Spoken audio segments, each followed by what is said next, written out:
দুস্থ অসহায়দের পাশে দাঁড়ালো জেলা পুলিশের, তুলে দেওয়া হলো শীতবস্ত্র। আজ 20শে জানুয়ারি এমন ছবি ধরা পড়ল দাসপুরে। জানা যায়, পশ্চিম মেদিনীপুর জেলা পুলিশ পলাশচন্দ্র ঢালি মহাশয়ের উদ্যোগে দাসপুরের হরিরামপুর স্কুল মাঠে প্রায় 1000-এরও বেশি আদিবাসী সম্প্রদায়ের মানুষের হাতে শীতবস্ত্র এবং শুকনো খাবার তুলে দেওয়া হয়।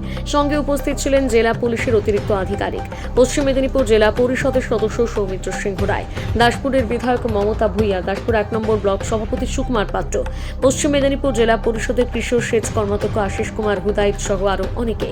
জেলা পুলিশ সুপার বলেন, রাজ্যের মুখ্যমন্ত্রী মমতা বন্দ্যোপাধ্যায়ের এটি একটি গুরুত্বপূর্ণ প্রচেষ্টা, যেখানে দুস্থ সাধারণ মানুষের পাশে দাঁড়ানোর তিনি উদ্যোগ নিয়েছেন। শুধু এই শীতবস্ত্র বিতরণ নয়, এরপর জেলার বিভিন্ন গুরুত্বপূর্ণ জায়গায় মেডিকেল ক্যাম্প, চক্ষু পরীক্ষা শিবির সহ নানান কর্মসূচি গ্রহণ করা হবে। মূলত পুলিশ প্রশাসনের উদ্যোগ নেওয়া হবে। আজ শীতবস্ত্র পাওয়া এই কর্মসূচিতে আসা মানুষজন বলেন, পুলিশের সাথে একটা নিবিড় সম্পর্ক আমরা আজ দেখলাম, যেখানে আমাদের মতন একেবারে নিচু স্তরের মানুষের কথা ভেবে এই ব্যবস্থা গ্রহণ করেছেন। জেলা পুলিশের পক্ষ থেকে, প্রশাসনের পক্ষ থেকে যে আজকে উদ্যোগ নিয়েছে, এই উদ্যোগকে আমরা সাধুবাদ জানাই, এসপি স্যারকে সাধুবাদ জানাই এবং আমাদের যিনি ভারপ্রাপ্ত অফিসার রয়েছেন দাসপুরে এবং সমস্ত প্রশাসনের রক্ষা কর্মীদেরকে আমি আমাদের সাম্প্রদায়িক আদিবাসী জনকল্যাণ বা ভারত জাগাত মাঝি পরগনার পক্ষ থেকে জোহার জানাই। এরকম দুস্থ মানুষের হাতে শীতবস্ত্র তুলে দিয়েছে, খুব প্রয়োজন ছিল।